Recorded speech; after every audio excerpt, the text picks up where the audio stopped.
Se a sua casa lhe falta paz, tome cuidado. Esse é um alerta que às vezes Deus está te dando para que você busque mais a Ele, que você se achegue mais a Ele. Fique até o final que eu quero te contar testemunhos e visões que eu tive, que vão mudar a forma de você ver o mundo espiritual. Amém? Deixe seu like, deixe seu comentário, deixe seu pedido de oração. Compartilhe, que vai ajudar no crescimento dessa corrente de oração, de fé e de milagres. E ali, todo domingo, estou ali no monte orando pela tua vida, pela tua casa e pela vida da tua família. Amém? Para quem não sabe, eu não cresci em um lar evangélico. Minha mãe conheceu a Deus, mas antes dela conhecer a Deus, passava muita dificuldade na minha casa. Não tinha paz, não tinha muitas brigas, era um lar onde que tinha vícios em bebidas. E acabou que de tanto passar dificuldade, minha mãe resolveu ir atrás de Deus. E ali ela conheceu a igreja da pastora, que hoje é a minha pastora. Há muitos anos atrás minha mãe conheceu essa igreja. Chegando lá, ela começou a frequentar. E querendo ou não, quando você começa a buscar a Deus, a presença de Deus, as coisas sempre vão piorar. Porque além de Deus te testar para ver se você realmente quer seguir Ele, quer a presença dEle, o inimigo também vai ficar furioso com a tua vida, para que você não se achegue mais a Ele, não se achegue mais a Deus. Porque a partir do momento que você começa a buscar mais a Deus, o inimigo fala, nossa, eu não posso deixar ele buscar muito a Deus, porque vai chegar um ponto que ele vai buscar tanto a Deus que eu não vou conseguir nem chegar próximo dele, então eu tenho que impedir o crescimento espiritual dele. E o inimigo vai te frustrar, vai te tentar te tirar da presença do Senhor, do foco do Senhor, de todas as formas possíveis, usando pessoas que estão perto de você e até mesmo de longe para poder tentar te ofender, tentar te abalar e tirar você do foco que é a presença do Senhor. E aí, crescemos num lar que não era evangélico. Meu irmão, ele era criança nessa época, ele vivia só dormindo, não tinha força, não tinha ânimo pra nada, nada, nada. E ali, ele falava que tinha um boneco, parecendo aqueles de pauzinho que você desenha, né? A cabeça, os braços, o corpo. Ele falou que esse boneco ficava o dia inteiro falando com ele. Faz isso, faz aquilo, não sei o que, não sei o que. E ele vivia numa moleza, só deitado. E a partir do momento que minha mãe começou a frequentar a igreja, buscar ao Senhor, meu irmão começou a parar. Meu irmão era magro demais, aí começou a parar de ter e ver esse bonequinho falando com ele. Aí ele já começou a ter mais ânimo, mais disposição. Começou a mudança na minha casa, né? E ali, com uma das experiências mais loucas que eu já tive quando criança e mais forte, foi quando um belo dia, sempre eu fui mais atentado, sempre eu fui mais custoso. E acabou que teve um dia que eu atentei muito minha avó. Minha avó ainda nessa época era viva, parte de mãe. Atentei muito ela, mas meu irmão. Mas eu atentei mais, né? Muito mesmo. Minha mãe também. Nesse dia eu toquei o terror. E ali, de noite, no meu quarto, era eu e meu irmão dormia junto. E ali tinha uma porta. E da porta você via na porta da sala que dava sentido pra rua. E lá tinha um porte. E o porte como tinha a lâmpada na frente, você via certinho o clarão passava pela janela e eu via normal. Só porque nesse dia a porta parecia que estava aberta e lá tinha um ser parecendo um porco, com uma cabeça de porco, mas com corpo de homem. E ele ficava na porta e ele urrava, ficava urrando na porta. E eu não teve um ponto que eu todo embrulhado, eu não aguentei mais. E eu gritei pros meus pais e ele pulou nas minhas pernas, puxando. E quando meu pai chegou e abriu a porta, tipo assim, parecia que a porta já estava aberta quando aquele ser estava lá naquela porta, aquele demônio estava lá na porta, parecia que a porta estava aberta. Mas na hora que meu pai coisou, aí sim que abriu a porta, aí sim que a porta abriu. E ali não teve mais nada. Aí meu irmão, nessa época, falou assim, que nada, pai, meu irmão tá mentindo, meu irmão tá com frescura, não tem nada aqui não. Aí eu fui dormir com os meus pais nessa época, e meu irmão ficou no quarto. Aí acredite ou não, ele não dormiu a noite inteira. Porque aí ele viu o demônio que estava lá e ficou atentando, gritando dentro do quarto a noite inteira. E ele embrulhado da cabeça aos pés. E esse foi um dos relatos mais fortes. Teve outro que quando nós era criança a gente gostava muito de unir aquelas camas de madeira. Eu acho que hoje talvez em determinados lugares nem vende mais aquelas câmeras. E nós unia aquelas câmeras de madeira, ficava aquela camona grandona. E ali nós dormindo junto, teve uma certa vez que eu acordei de noite e eu não conseguia me mexer. Aí passou um demônio do meu lado assim, ó, na cama, entre as duas camas, né, porque era de madeira, não encostava certinho. Passou. andando. Uma capona preta, um chapelão grandão preto. E passou entre nós, no meio. Aí na hora que ele chegou na porta, eu tentando gritar, tentando mexer e não conseguia. Na hora que ele chegou na porta, pra poder sair do quarto, é onde que eu destravei e consegui gritar, pai, pai. E ali, do mesmo jeito, ele pulou nas minhas pernas, ele puxava e eu puxando, todo embrulhado. E acabou quando meu pai abriu a porta, sumiu tudo. E desde os meus 10, não, até uns 15 anos por aí, ainda eu tinha esse trauma. Toda vez que eu dormia, podia estar calor, frio, o jeito que for. Eu embrulhava da cabeça aos pés, e meu irmão também. Nós só paramos com essa mania depois que a gente começou a servir a Deus verdadeiramente. Aí sim a gente deixou essa mania de lado, de dormir dos pés à cabeça embrulhado. E ali as coisas foram mudando na casa dos meus pais. E ali nós foi se aproximando de Deus, conhecendo a Deus. Mas nessa época eu não ainda fui próximo de Deus. Eu conhecia a Deus, mas nunca servi verdadeiramente. Teve um dia que eu fui de casa até na igreja tentando muito minha mãe, não querendo ir pra igreja e tal. E nós ia de bicicleta. Nessa época tinha que passar uma ponte. Essa ponte era muito precária. Tinha que passar no meio do mato, no trilheiro, dentro do mato, num brejo. No brejo, pagar a ponte pra passar pro outro lado, pro outro setor. E ali eu fui atentando muito minha mãe.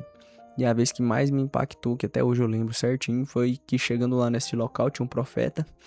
E ele tava pregando e eu entrei da igreja, que eu ficava lá fora, que a igreja era grande. Aí eu entrei lá fora, lá dentro pra poder pegar uma água, alguma coisa. Eu não lembro o que eu fui pegar. Sei que na hora que eu virei as costas pra sair da igreja, pra ficar lá fora, pra ficar com os outros meninos. Eu não lembro nem o que era. Mas eu lembro nitidamente do pregador falando: ei menino. Vem cá que eu quero orar pra você, porque você vai ser um profeta, você vai ser uma ferramenta grande nas mãos do Senhor. Deus vai te usar muito ainda. Desde aquele momento eu gravei, nunca esqueci aquilo que aquele profeta me falou. Eu não lembro o rosto, não lembro nem quem era, mas eu lembro essas palavras que ele me falou. E ali passou-se os tempos, minha mãe saiu daquela igreja, foi para outra igreja, e neste processo meu pai batizou, eu batizei, meu irmão batizou, todo mundo batizou. E foi grande, maravilhoso, foi uma bênção mesmo. E chegando nessa igreja que a gente batizou, eu cheguei lá e vi um cara tocando violão. Eu falei assim: nossa, pai, queria aprender a tocar violão. Queria mesmo. Meu pai falou assim: que nada, que seria fogo de pai, não vou correr atrás de nada não, que não sei o quê. E eu falei pra Deus: Deus, se for da tua vontade, abre as portas. Meu pai, eu não vou falar nada, tá em suas mãos. E acabou que meu pai chegou em dia em mim e falou: Jean, saí mais cedo do serviço, vamos lá, senta lá, vou comprar seu violão, já vamos marcar a aula pra você. E ali eu fiquei uns 6 meses mais ou menos fazendo aula, depois saí. Mas graças a Deus, com as pessoas que passaram no meu caminho nas igrejas, eu fui pegando as manhas, moral. Hoje em dia eu não toco de ouvido ainda. Por quê? Porque falta tempo pra me dedicar pra poder estudar. E pelo menos vergonha eu não passo, porque o que eu sei já é o suficiente assim pra não passar vergonha. Mas eu preciso me aperfeiçoar mais, mas a correria do dia a dia eu não consigo. Mas Deus fez maravilhas, porque meu pai falou: não vou comprar, não vou tirar isso da sua cabeça. E ali, Deus fez maravilhas, porque tocou no coração dele, ele comprou o violão. E eu aprendi a tocar. E desde então eu venho tocando nas igrejas, passei por muita coisa, muitas experiências, né? Em igreja em específico, muitas feridas, muitas mágoas que eu já passei dentro da igreja. Porque o inimigo não vai usar quem tá longe, vai usar quem tá perto de você pra te entristecer, pra tirar você do foco. Porque o que o Senhor tem pra você é maior, é mais grande do que você pensa, do que você possa imaginar. Então o que eu quero te falar: firme seus pés no Senhor, firme seus pés na rocha. Apesar depois disso que eu fiquei nessa igreja, de lá, eu acho que foi a última igreja que eu fiquei firme. Ah, não, depois eu fui pra outra igreja, que lá eu fiquei firme. Lá tinha muitas equipes de louvor, tinha 3 equipes de louvor e eu cheguei também, passei a 4ª. Mas acabou que era muita briga no altar por causa de tocar, quem tocava melhor, quem cantava melhor, e era muita briga, muita discussão, muita desavença no próprio altar, na presença do Senhor, de momentos de pessoas no altar falar assim: eu tô cantando, tô adorando aqui, vocês não falam nada aí, vocês não adoram aí. Mas não era a pessoa que tem que... Não é quem canta bonito, mas é quem tem a graça do Senhor, o Espírito Santo do Senhor, que move as pessoas a louvar, a adorarem a Deus. E não pelo fato de cantar bonito, mas sim pela graça e a presença do Senhor que se manifesta através das nossas vidas, através da consagração, da oração, do jejum. E ali tinha muita briga naquela igreja, muita briga sobre altar. No final, antes de eu sair de lá, eu fiquei lá uns 4, 5, 6 anos mais ou menos. Todas as igrejas que eu passei, não fiquei menos de 5 anos nas igrejas. Não, essa eu nem congreguei, mas a maioria das igrejas que eu passei, nunca fiquei menos de 5 anos. E acabou que nessa igreja que eu saí, não, quando eu saí de lá, acho que tinha uma equipe de louvor só. Uma equipe de todos os músicos e todos que tinham lá. Ficou somente um rapaz que tocava violão e sua esposa. E eu fui pra... Aí de lá, acho que foi dessa época que eu desviei. Andei pelo mundo, mas chegou um momento que eu tava nos lugares, chegava nos lugares, eu festinhas, mas não era festa de bagunça, mas é festa familiar de amigos que bem gostavam de beber, ouvir música, dançar, fumar narguilé, e acabou que chegavam certos pontos que eu chegava lá, via que as bagunças e Deus já falava no meu coração, não quero você ir, eu não te quero ir. E assim também foi da mesma forma meu irmão. Teve um momento que ele teve uma visão na qual ele tava numa festa, isso foi em visão, ele tava numa festa, e nessa festa tava um som, mulherada, do jeito que o inimigo gosta. E acabou que veio um furacão, um tornado grandão, arrancando tudo, quebrando tudo. E ali, ele falou que se escondia atrás de uma pilha de tijolos. E ali o furacão veio destruindo tudo, arrancando som, carro pra todo lado. E na hora que chegou nessa pilha de tijolo, o furacão arrancou todos os tijolos. E ele ficou ali ajoelhado no chão ali. E veio uma voz do furacão falando: filho, eu já te falei que eu não te quero nesse lugar. Eu já te falei que eu não te quero aí no meio desse povo. E meu irmão falava que chorava em prantos: Deus, me perdoa, me dá uma chance, me perdoa. Aí ele acordou chorando, chorando, e falou: Deus, me perdoa. Aí depois disso, meu irmão, na igreja que eu tô hoje, meu irmão voltou. Aí primeiro fui eu. Minha mãe sempre continuou na fé, a minha mãe foi o pilar da casa. Por isso que eu quero te falar, todos nós desviamos, menos a minha mãe. Minha mãe ficou firme. E graças a ela, a casa não caiu, a família não caiu. E assim eu quero te falar, às vezes você é o pilar da tua casa, às vezes só você busca a Deus, só você consagra, só você ora, só você busca. Fique firme, porque Deus tem o melhor pra tua casa, pra tua família. Assim foi na minha casa, na minha família. Minha mãe ficou firme e ali, Deus fez um milagre, porque eu voltei pra igreja, cheguei lá, vi que os trem tava ruim, falei: não, deixa eu ficar aqui, eu quero arrumar, eu quero voltar pra Deus. E ali eu voltei pra Deus, e ali meu irmão voltou. O filho da pastora também tava desviado, voltou por causa de mim, que eu tava lá louvando e tal. E ele viu que Deus tocou no coração dele, ele voltou pra igreja, voltou a tocar a bateria ali. Meu irmão também voltou. E desde lá tem vivido muitas experiências, muitas e muitas experiências a partir do momento que eu dediquei ao Senhor.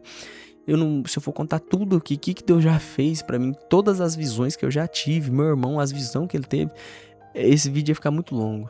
Mas eu quero te falar, no momento que Deus tá me falando pra falar é isso. Mas eu quero te falar, busque ao Senhor verdadeiramente. E quando eu voltei pra igreja, eu já voltei mais com gás, com força. Eu falei assim: agora eu vou te servir verdadeiramente.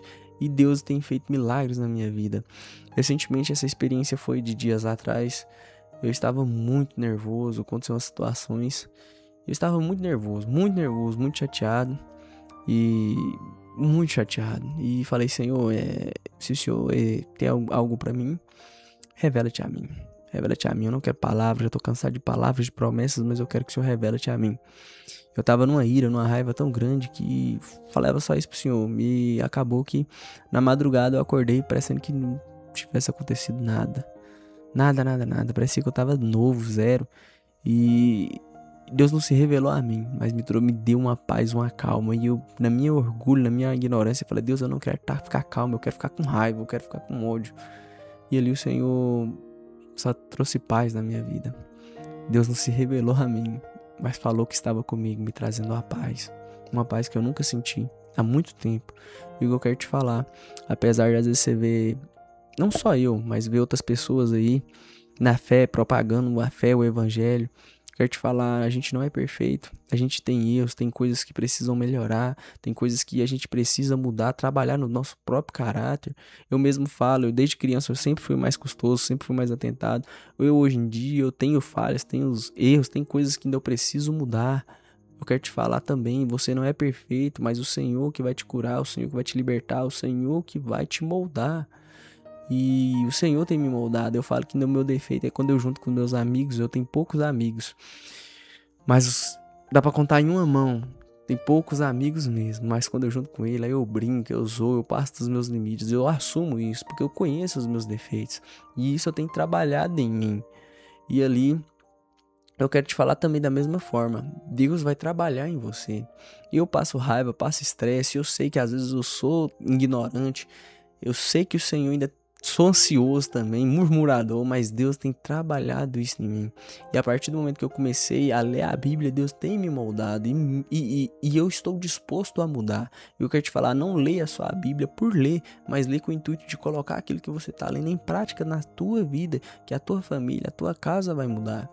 E ali eu comecei a ler a Bíblia e quando eu cheguei no livro de Jó, ele encaixou todinho pra mim, porque para murmurar mais que eu era só Jó. Porque muitos de nós só conhecemos a história de Jó, que Deus tomou, que Deus deu, depois Deus tomou, depois Deus devolveu tudo que ele tinha em dobro. Mas eu quero te falar, Jó murmurou demais. Se você é murmurador, lê o livro de Jó. Faça igual eu, lê o livro de Jó, que você vai ver o que Deus fala com Jó. Mas eu quero te falar, meu amado, fique firme na presença do Senhor, busque sempre a Ele. Não deixe de buscar, não deixe de adorar, conte comigo. Venha fazer parte dessa família, dessa grande corrente de oração, de fé e de milagres. Amém? Tem muitos testemunhos. Eu quero contar também testemunhos sobre maldição hereditária. Mas Deus não falou ainda que está na hora de eu contar isso. Tem 2 experiências fortíssimas sobre maldição hereditária, tanto na minha vida, da minha família, tanto na família da esposa do meu irmão. Mas eu quero trazer meu irmão aqui para fazer um vídeo neste canal de oração de fé e de milagres para edificar a tua vida. Mas na hora certa eu vou fazer. Quando Deus autorizar, eu vou fazer esse vídeo. E vai ser um vídeo que vai abalar a tua fé, o que você sabe sobre maldição hereditária. Amém? Vamos orar neste momento, Senhor, meu Deus e meu Pai. Visita essa casa, Senhor, visita essa família, Pai. Traz paz, traz harmonia, Pai. Em nome do Senhor Jesus, eu quero te pedir, Pai. Visita, Pai, este esposo, visita essa esposa, visita esses filhos, Senhor. Anima os corações dele, dá uma experiência nessa noite, Pai, para mostrar que o Senhor é real ainda, Pai. Que o Senhor, Pai, existe, Pai, e que o Senhor é com eles, meu Pai. Em nome do Senhor Jesus, Pai, visita, traz cura, traz libertação, traz paz sobre esse lar, sobre essa casa, Pai. Em nome do Senhor Jesus, todo demônio, Pai, que vem pedir as bênçãos dos seus filhos, as paz, Pai, deles chegar em casa e descansar, deitar sobre os travesseiros e ter uma noite abençoada, Senhor. Em nome do Senhor, seja repreendido todo impedimento, tudo aquilo que não provém de Ti, Pai. E enche, Pai, os Teus filhos com o Teu poder, com a Tua glória, com a Tua graça, Senhor. Pai, passa o Teu bálsamo, meu Pai, e cura, Pai, toda enfermidade, toda dor nas costas, dor na coluna, dor de cabeça, todo tipo de enfermidade, em nome do Senhor Jesus, traz a cura, Pai. E que todo o processo na justiça travado, em nome do Senhor Jesus, venha destravar, Pai, que amanhã ainda, Pai, possa receber, Pai, telefonemas, Pai, de bênçãos e vitórias, Pai. Em nome do Senhor Jesus, eu profetizo bênçãos sem medida sobre a casa, sobre a família, Pai. Em nome do Senhor Jesus, Pai, entregue em Tuas mãos este lar, essa pessoa, essa família, Pai. Em nome do Senhor Jesus. Se inscreva e deixe seu pedido de oração. Amém, meus amados? Que a graça e a paz estejam com você. Amém.